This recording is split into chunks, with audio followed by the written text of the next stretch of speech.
all seeing and benign, look down upon and bless our work and be all glory thine. May charity has taught us here be ever born in mind. The golden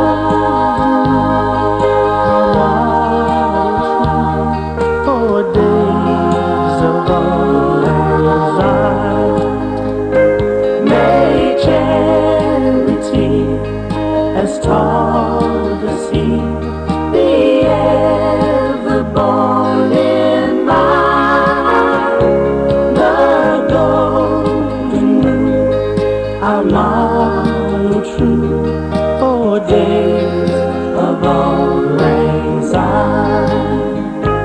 The golden rule, our model true for days of old lang syne.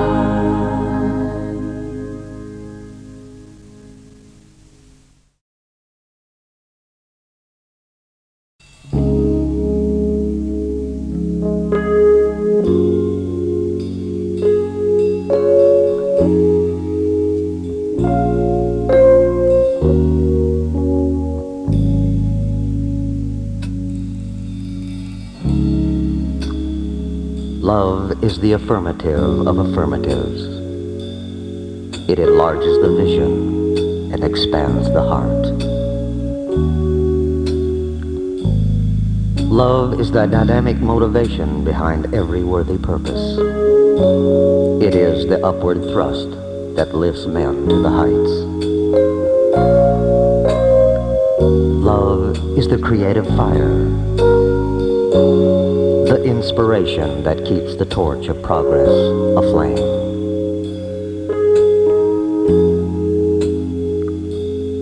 Love is the dove of peace, the spirit of brotherhood. It is tenderness and compassion, forgiveness and tolerance.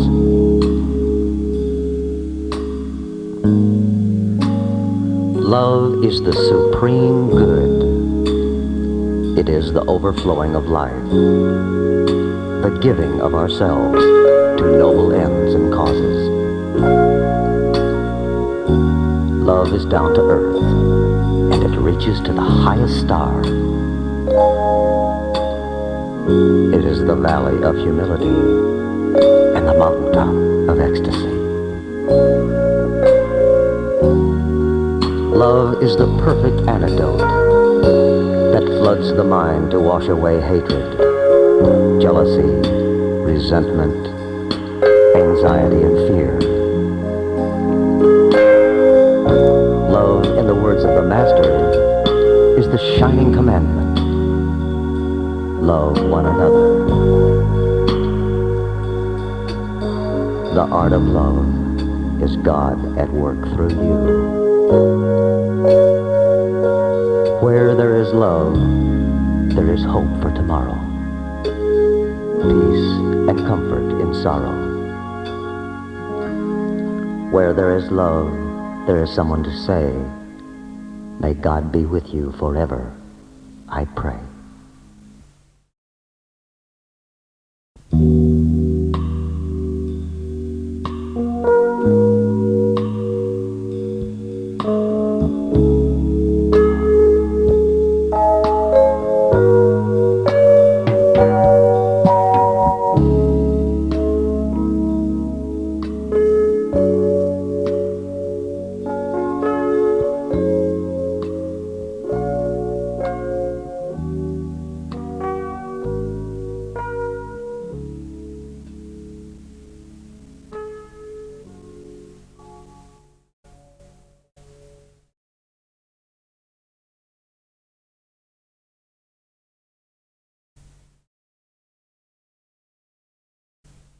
The past several decades have brought our nation through massive and tumultuous change.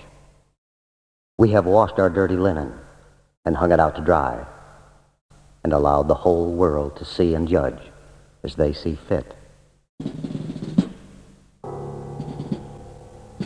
We now have reached a new horizon of human experience in life in these United States. And down at the gut bottom of the foundation for the strength of this nation is an ever-present thing called an American. Those who look at this country from around the globe have occasion to ask, who are these Americans? It's a difficult question, for a man or woman need not be a member of a particular race or religion or of a special political party to be an American. Americanism is a state of mind, a unique set of values, a code of conduct. We Americans have constructed on the fertile soil of our nation two strong pillars. And between these two concepts of God and liberty, we have suspended a code of laws and inalienable rights that make us a nation apart. Who are these Americans? We are a cultural melting pot for the world. Our Lady of Liberty has welcomed Swiss farmers, Nigerian teachers, German pastry makers, Hungarian steel workers, and Japanese scholars. We pride ourselves in judging men by their ability, not their pedigree. We Americans love fair play, apple pie, the square deal, round table discussions, hamburgers, the right to work, Sunday picnics, color television, and the 40-hour week. We Americans dislike closed-door meetings, noisy elevators, misers, political machines, traffic jams, boll weevils, and dictators. We're strong defenders of the underdog, the overwrought, the right to be a right-winger, and those who elect to be on the left. We believe new nations have the right to self-determination. We believe old nations have the right to change governments. And we believe no nation has the right to oppress another. Who are these Americans? A proud, peculiar people whose ambition is peace on earth. A strong, independent people dedicated to human dignity. We are the Americans. We who stand before our battle-scarred and proud old flag with these words on our lips. We pledge allegiance to the flag of the United States of America and to the republic for which it stands. One nation, under God, indivisible, with liberty and justice for all. We are the Americans.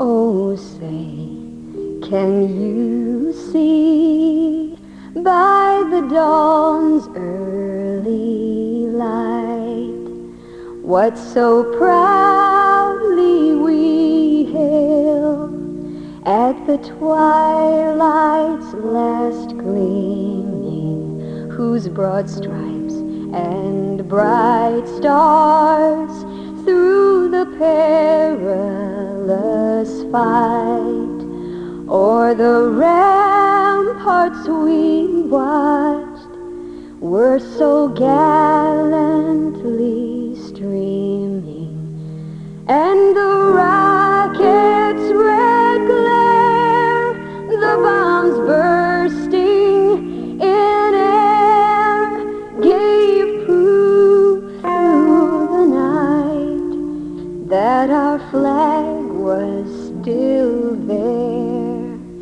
Oh, say does that star-spangled banner yet wave o'er the land of the free and the home of the brave?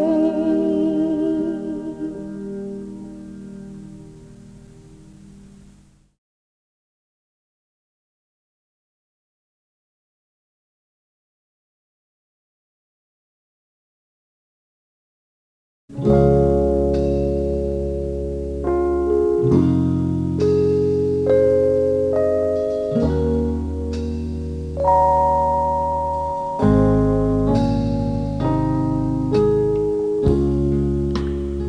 green hills have seen and felt the hand of God. He blessed them with a plush carpet of grass, shaded them with mighty oaks, cooled them with bubbling brooks and streams, then placed them here to enhance this great and powerful land. These green hills.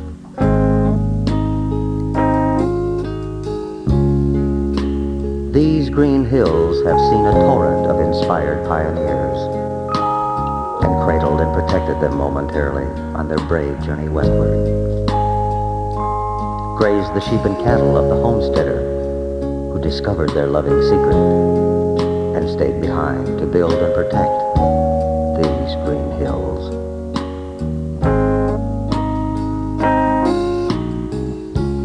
These green hills have held the poet and the writer of song in an awe that have made feeble their efforts to describe the handiwork of God. Sorrow and pity for the man that cuts the mammoth gouges in search of the black fuel. A tear for the man who is unknowing in his possession. And blessed be the crowning touch of God in the man who loves and protects these green hills.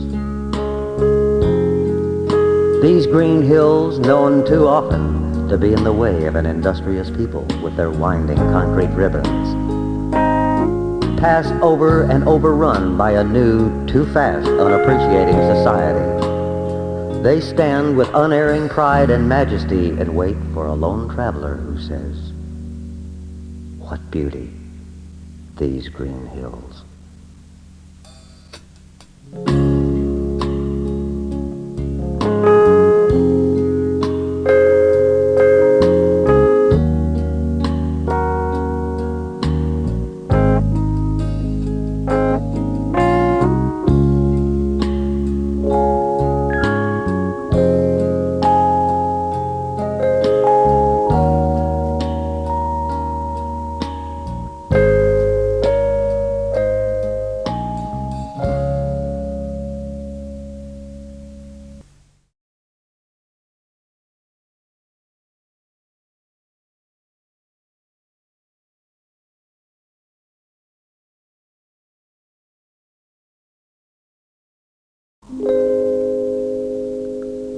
He was born in an obscure village, the child of a peasant woman.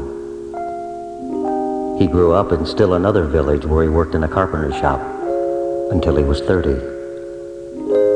Then, for 3 years, he was an itinerant preacher. He never wrote a book. He never held an office. He never had a family or owned a house. And he didn't go to college. He never visited a big city. He never traveled more than 200 miles from the place where he was born. He did none of the things one usually associates with greatness. He had no credentials but himself. He was only 33 when the tide of public opinion turned against him, and his friends ran away. He was turned over to his enemies and went through the mockery of a trial. He was nailed to a cross between 2 thieves, and while he was dying, his executioners gambled for his clothing, the only property he had on earth. When he was dead, he was laid in a borrowed grave through the pity of a friend. 19 centuries have come and gone, and today he is the central figure of the human race and the leader of mankind's progress. All of the armies that ever marched, all the navies that ever sailed, all the parliaments that ever sat, and all of the kings that ever reigned put together have not affected the life of man on this earth as much as that one solitary life.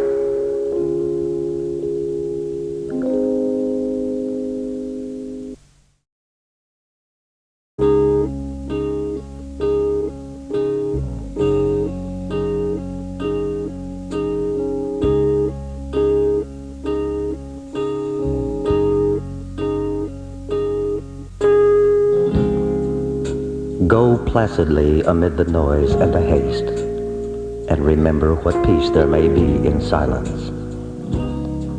As far as possible, without surrender, be on good terms with all persons. Speak your truth quietly and clearly, and listen to others, even to the dull and the ignorant, for they too have their story. Avoid loud and aggressive persons. They are vexations to the spirit. If you compare yourself with others, you may become bitter or vain, for always there will be greater and lesser persons than yourself. Enjoy your achievements as well as your plans. Keep interested in your own career, however humble. It is a real possession in the changing fortunes of time. Exercise caution in your business affairs, for the world is full of trickery. But let this not blind you to what virtue there is. Many persons strive for high ideals, and everywhere life is full of heroism. Be yourself. Especially do not feign affection. Neither be cynical about love, for in the face of all aridity and disenchantment, it is as perennial as the grass.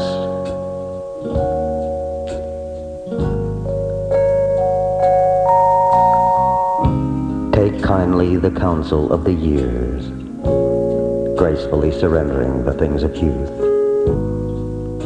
Nurture strength of spirit to shield you in sudden misfortune. But do not distress yourself with dark imaginings. Many fears are born of fatigue and loneliness. Beyond a wholesome discipline, be gentle with yourself. You are a child of the universe, no less than the trees and the stars, and you have a right to be here. And whether or not it is clear to you, no doubt the universe is unfolding as it should. Therefore, be at peace with God, whatever you conceive Him to be. And whatever your labors and aspirations in the noisy confusion of life, keep peace with your soul. With all its sham, drudgery, and broken dreams, it is still a beautiful world. Be cheerful. Strive to be happy.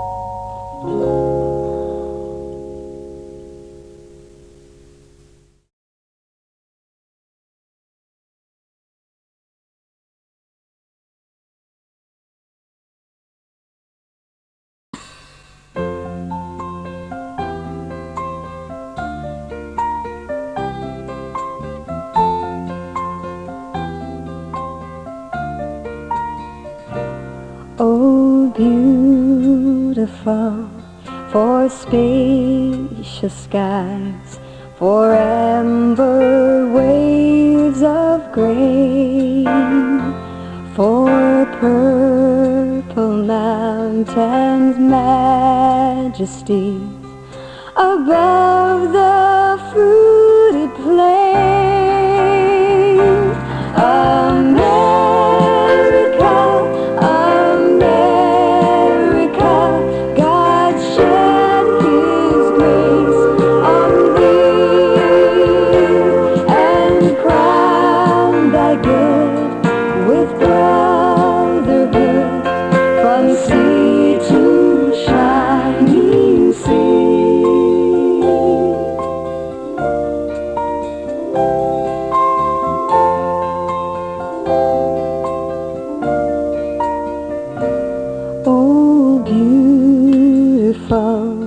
For heroes proved in liberating strife, who more than self their country loved, and mercy more than life.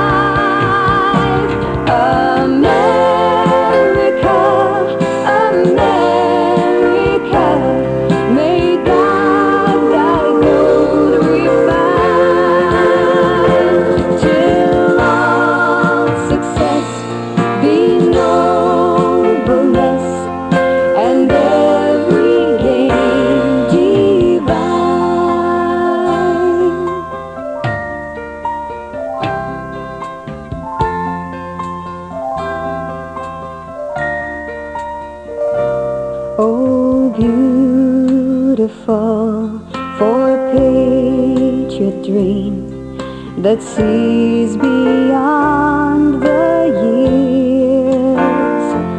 Thine alabaster cities gleam, undimmed by human tears. America, America, God shed His grace on thee, and crown thy good with brotherhood from sea to shining sea, and crown thy good with brotherhood from sea to shining sea.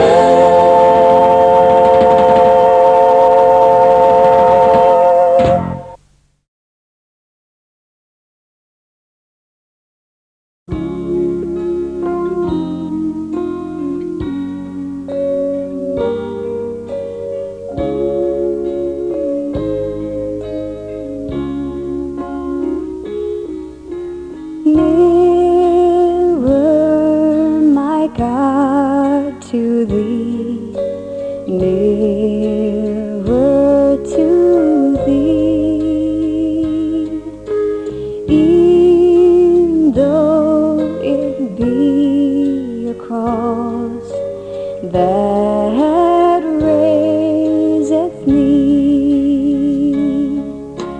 still all my song shall be nearer, my God, to thee,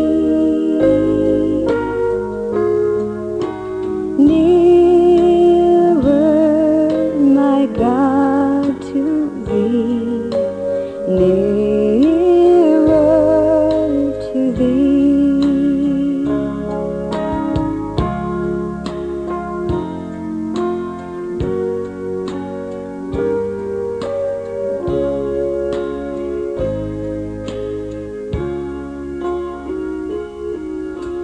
Though like the wanderer, the sun gone down,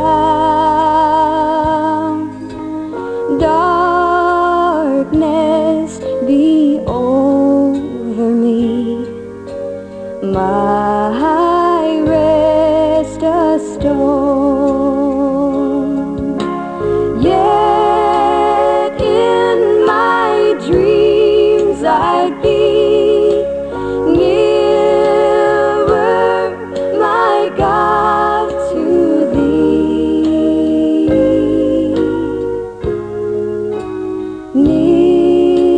nearer, my God, to thee, nearer to thee.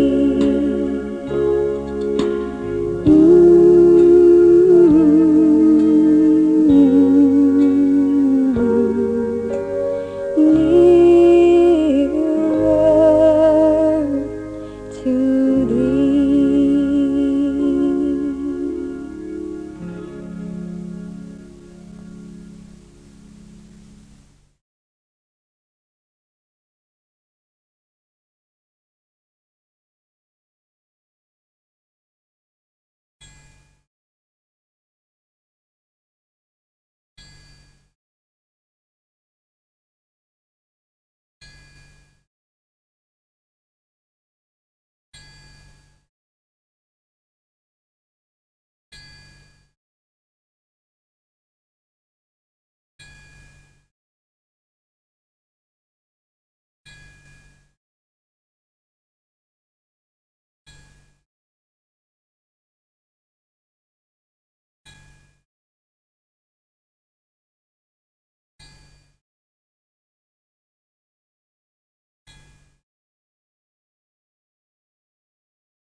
My brothers, you have heard the tolling of 11 strokes. This is to remind us that with Elks, The hour of 11 has a tender significance. Wherever an elk may roam, whatever his lot in life may be, when this hour falls upon the dial of night, the great heart of elkdom swells and throbs. It is the golden hour of recollection, the homecoming of those who wander, the mystic roll call of those who will come no more. Living or dead, an elk is never forgotten, never forsaken. Morning and noon may pass him by. The light of day sink heedlessly in the west. But ere the shadows of midnight shall fall, the chimes of memory will be pealing forth the friendly message to our absent brothers. God bless America, land that I love. Stand beside her and guide her through the night with the light from above. From the mountains